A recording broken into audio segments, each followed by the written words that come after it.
Pembangunan ekonomi sesebuah negeri dipengaruhi kestabilan politiknya. Senario politik pasca pilihan raya umum PRU Dewan Negeri Johor ke-15 menjadi penentu keyakinan pelabur domestik dan antarabangsa. Sejauh mana mandat besar rakyat mampu memberi kesan terhadap ekonomi negeri?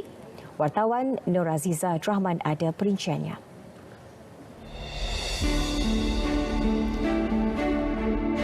Pensyarah Kanan Universiti Teknologi Malaysia UTM Johor, Dr. Muhammad Afendi Yusof berpandangan Johor kini ditadbir kerajaan yang stabil dan kukuh. Mufakat dalam kalangan wakil rakyat akan memudahkan lagi usaha merencana pelan pembangunan serta pelaksanaan yang pantas dan berkesan.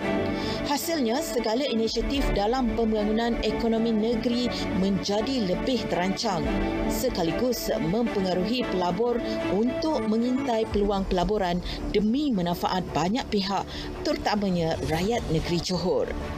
Dalam usaha kerajaan untuk merancangkan balik ekonomi, upskilling and reskilling itu perlu diteruskan.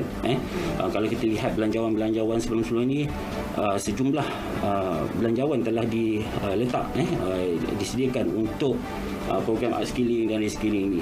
Ini amat pentinglah dalam untuk memastikan rakyat ni dia secara tak langsung terlibat dalam pembangunan ekonomi. Industri ekonomi baru juga perlu diteroka untuk pembangunan mampan. Ekonomi tujahan yang patut, sektor tujahan yang patut kita beri penekanan. Salah satunya contohnya ialah ekonomi kreatif. Ekonomi saya bercakap ini berdasarkan kepada peluang yang kita ada, peluang ataupun aset yang kita ada. Contoh di Johor ni berkenaan dengan ekonomi kreatif, kita ada Iskandar Malaysia. Dalam Malaysia ni hanya satu saja yang ada studio di Johor ni. Jadi kita gunakan aset yang kita ada ni untuk jadikan dia satu lagi ekonomi tujahan. Kedua, ekonomi digital. Kita berjiran dengan Singapura, Indonesia. Jadi kalau kita rancangkan balik atau beri tujahan daripada ekonomi digital ni, contoh dalam ekonomi digital ni kita ada fintech, kita ada pusat data center dan sebagainya. So saya rasa itu ada potensi yang boleh kerajaan negeri melihat. Saya tahu kerajaan negeri telah pun ada plan digitalnya, tetapi rasanya masa inilah yang terbaik untuk kita laksanakan secara agresif sebab dah 2 tahun kita punya ekonomi tak berapa stabil kan. Jadi untuk nak memangkinkan, nak merancangkan balik semula ekonomi, satu pendekatan ataupun satu tujahan, kalau saya kata bold action lah daripada kerajaan negeri, go for this ekonomi. Selain itu, saya rasa kedudukan, saya kata tadi, kedudukan Johor ni, kita dikelilingi air ni, maybe industri sektor maritim, industri maritim patut diketengahkan selain daripada aerospace, aeroangkasa. Pemimpin belia turut menaruh harapan tinggi agar ekonomi negeri Johor pasca PRU terus berkembang pesat.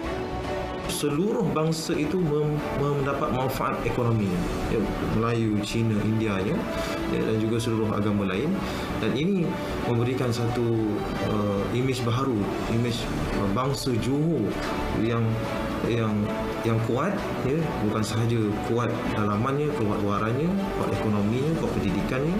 Maka dengan adanya ekonomi yang baik, maka dia akan dapat melahirkan lagi orang yang survive dalam kehidupan, dan akhirnya inilah syurga.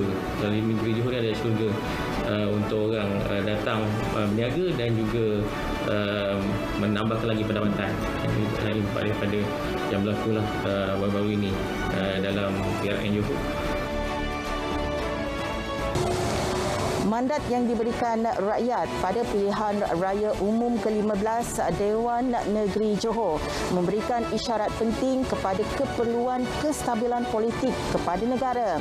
Sementara dalam konteks ekonomi, ia merupakan indikator penting untuk menarik pelabur dan sekaligus memastikan pembangunan terus dilaksana dan juga tercapai. Nur Azizah Rahman untuk berita RTM.